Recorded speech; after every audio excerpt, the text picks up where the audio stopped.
Bonjour à tous, je me retrouve en compagnie de Mina. Coucou. Mine de chat sur Mine de chat, tatou sur Instagram. Je te laisse te présenter, qui es-tu, quel est ton parcours?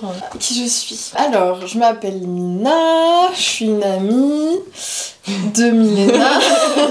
Je suis une amie en général. Non, du coup, je m'appelle Mina, j'ai 21 ans. Je fais du tatouage depuis 1 an et demi. Bientôt 2, et je tatoue sur Paris principalement. Et je viens du coup vous parler de mon métier, et voilà. Oui, t'as dit que ton métier c'était le tatouage. Ma capacité de réflexion. Voilà, de réflexion et de t'entendre parler, ça, je rentre. C'est la deuxième fois qu'on fait cette vidéo. Oui. Si on est bizarre, on est désolé. On a fait une première vidéo, sauf que le son s'est éteint, et du coup il y a aucun son sur toute la vidéo. On a fait genre 50 minutes de vidéo pour rien. Donc voilà, on reprend et je vous réexplique si on est moins mais si, moins il y a la entraînante. Du coup, quel est ton parcours scolaire et d'apprentissage au tatouage? On a fait le même lycée avec Mille.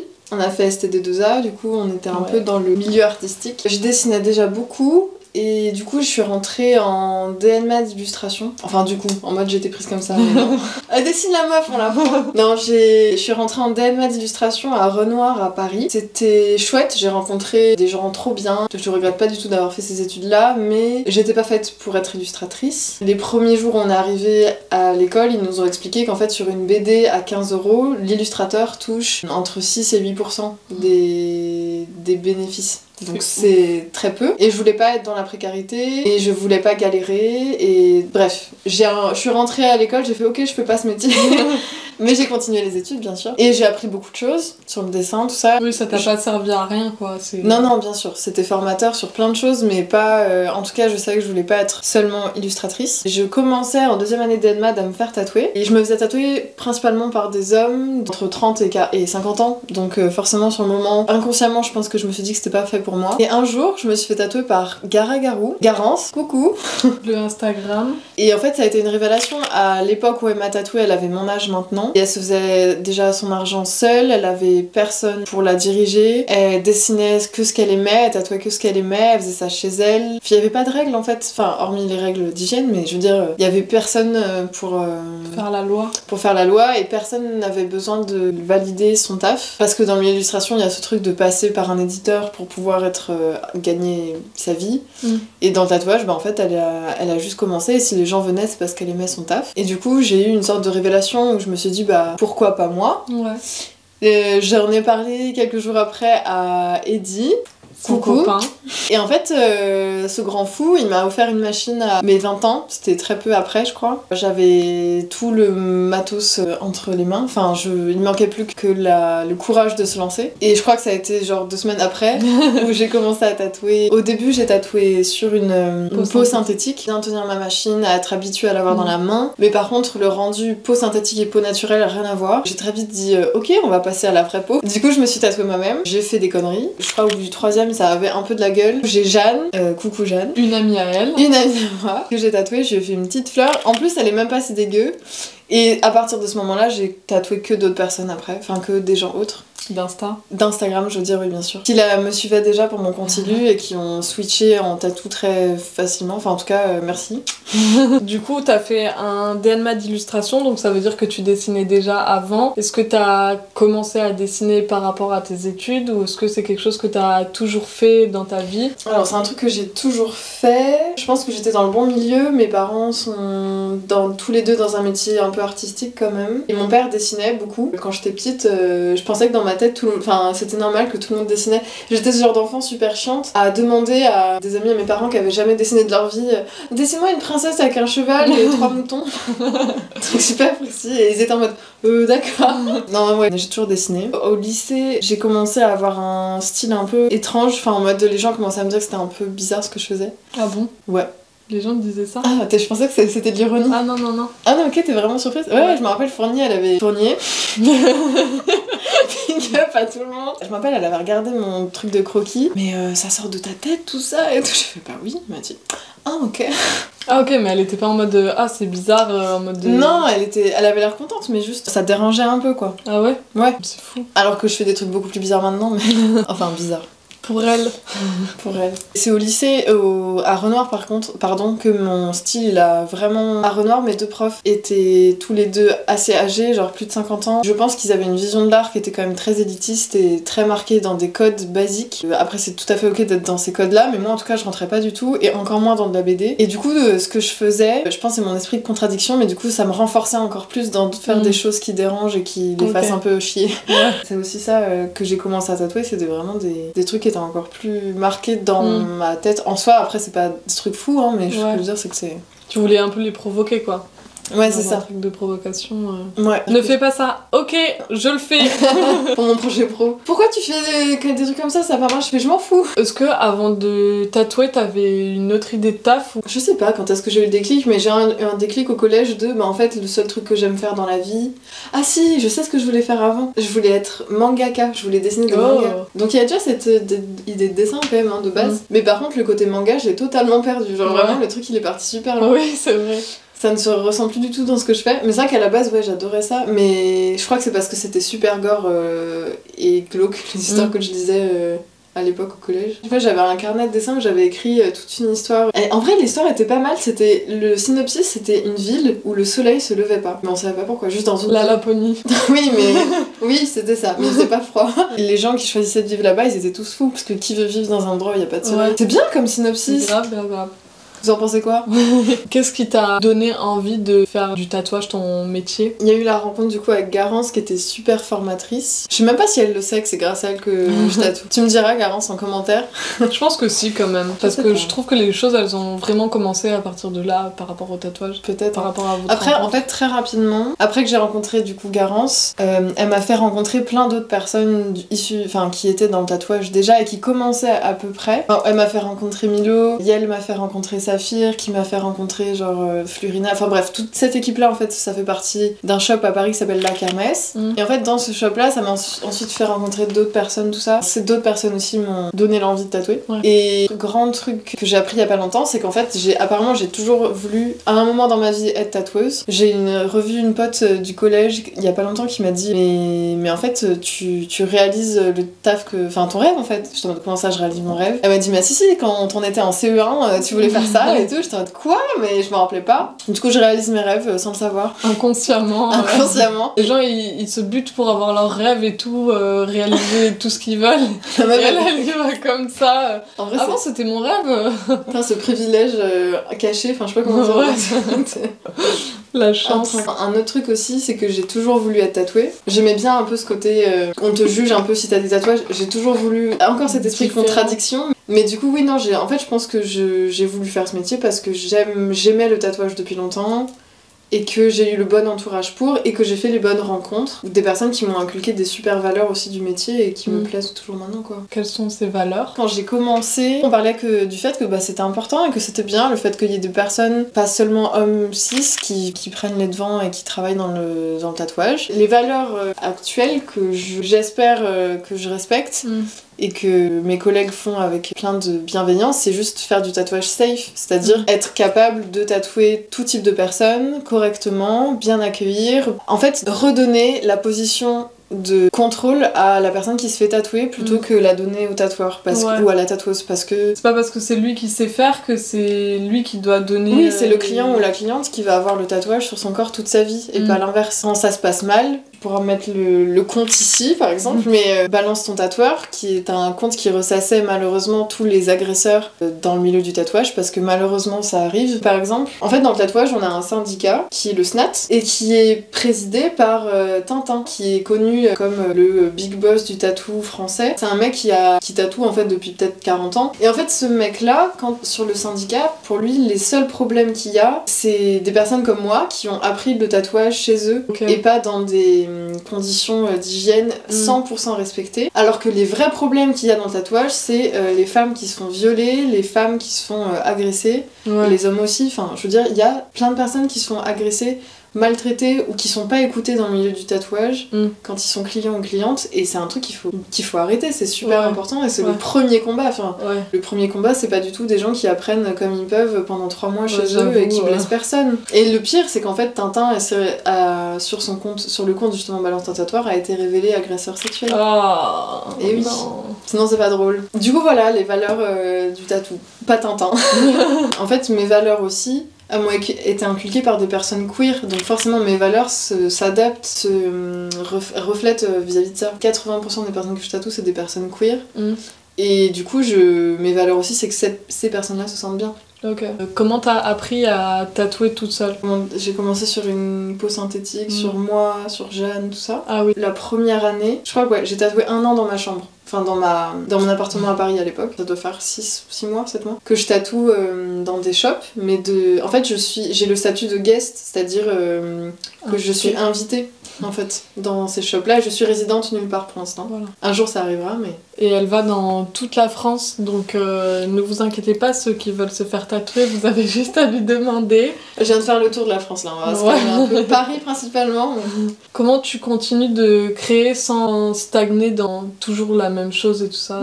Mes goûts changent beaucoup. Et c'est sur le moment, je suis grave décidée sur des trucs, mais en fait, 2 jours plus tard, j'ai envie de changer.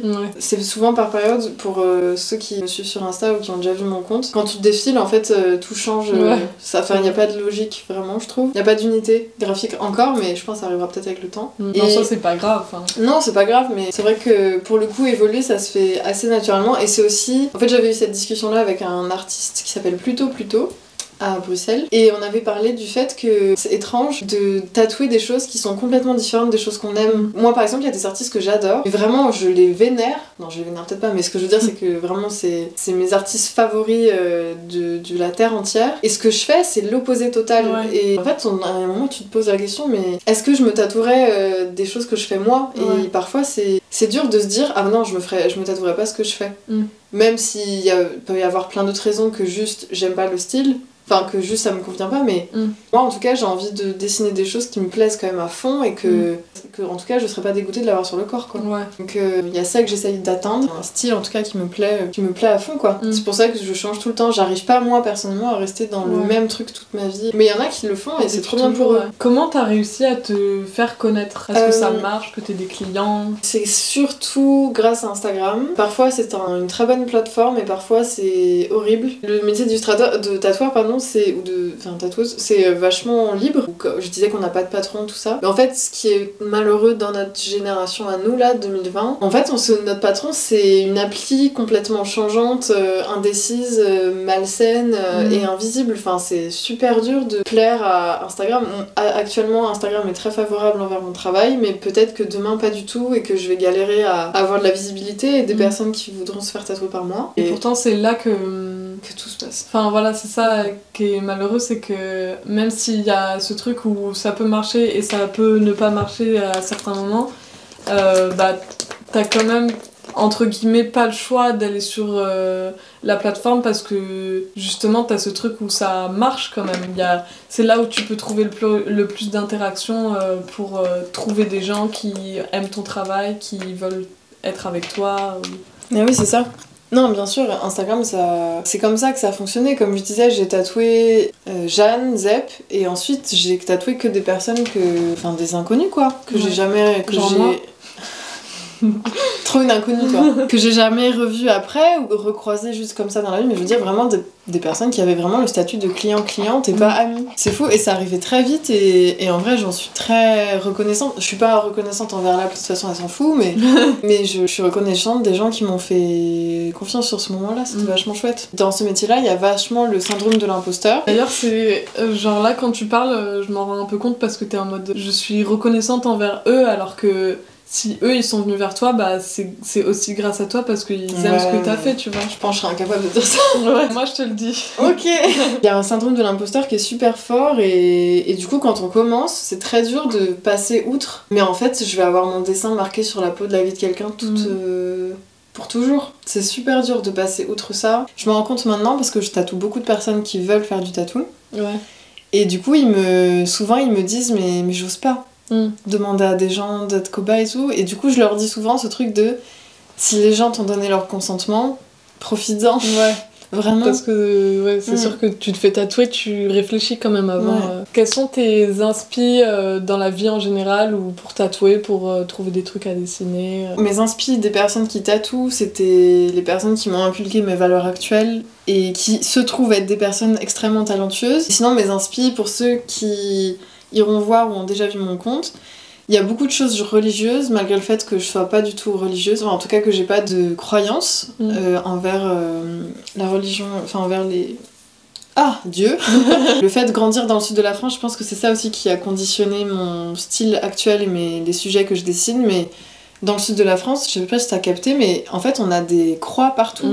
Les calvaires, c'est des croix qu'il y a au bord de la route, elles sont absolument partout dans le sud. Il y a toujours Jésus, Zeppo, au centre du village. Il y a des vieilles églises. Zeppo sur sa croix. Le gars, il se pose, il pleure.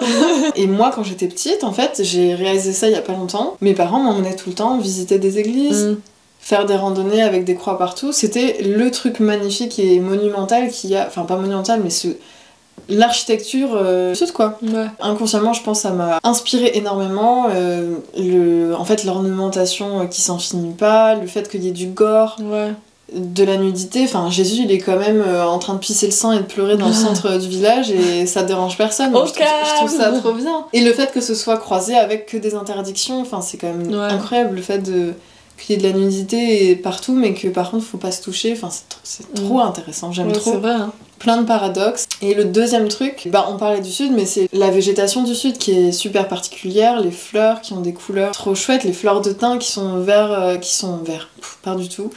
Les fleurs du thym qui sont d'un violet un peu bleuté, là c'est magnifique, moi j'aime trop cette couleur. Et même si ça se ressent peut-être pas dans mes tatouages parce que je dessine pas des paysages, il y a quand même souvent des fleurs qui me rappellent le sud quoi. Et les couleurs aussi, les associations de couleurs, le bleu et le jaune, je sors pas du truc du cul de la terre, hein. C'est le ciel qu'on a là actuellement. En fait ce qui est intéressant c'est que elle a adapté cette culture à son style en fait. Et ça c'est vraiment... Ouais, l'iconographie j'essaye de la mettre dans une sauce plus contemporaine. Tu te l'interprètes. Tu te l'appropries. Tu l'as intégré pour te l'approprier. Bon, on reprend la vidéo après qu'elle se soit encore coupée puisque la batterie s'est éteinte alors que je l'ai chargée juste avant.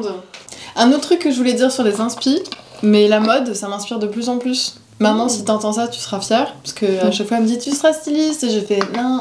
Esprit de contradiction. Le make-up des années 20 à 50. Le petit grain de beauté, les lèvres bien rouges, les sourcils très fins. Et souvent, pour ceux qui iront ou déjà vu mon compte, je fais souvent mes persos comme ça, avec une petite bouche rouge et très pulpeuse mais petite et tout, j'aime bien, je kiffe. En plus, c'est vrai que tu t'aventures de plus en plus dans le make-up en général, de manière générale. C'est vrai, j'aime bien. Nous pouvons voir à son make-up du jour.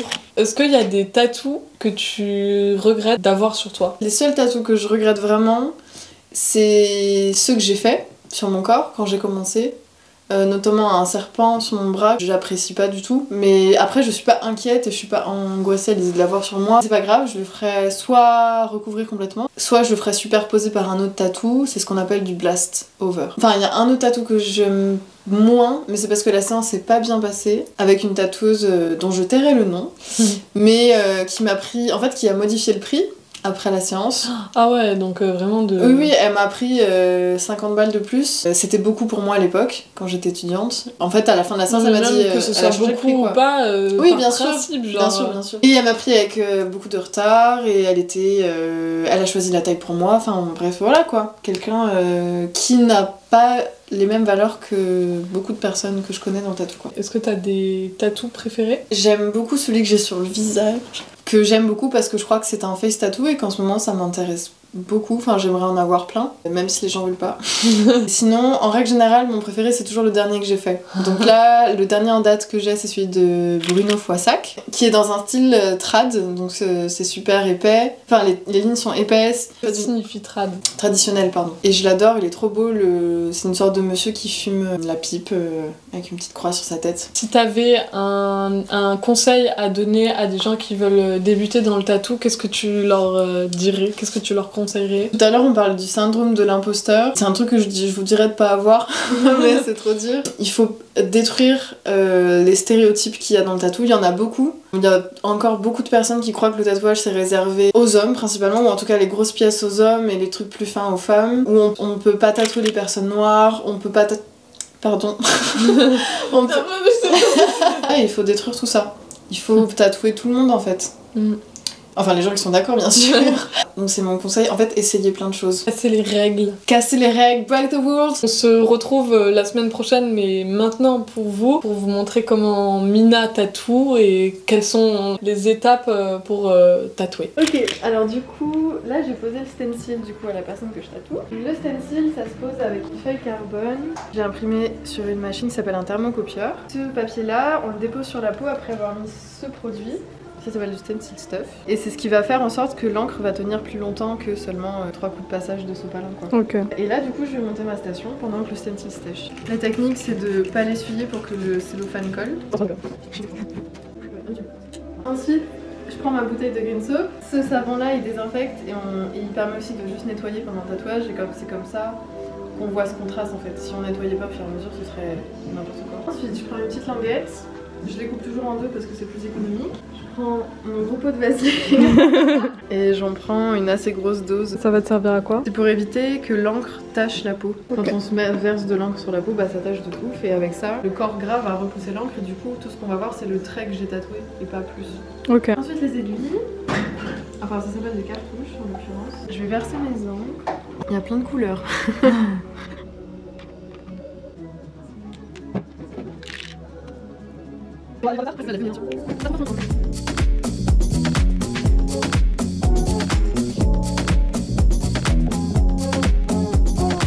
Donc là, t'as juste fait les traits et après tu fais la. Là, on va passer aux couleurs, ouais. Ok.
Comme ça. Attends, regarde. Attends.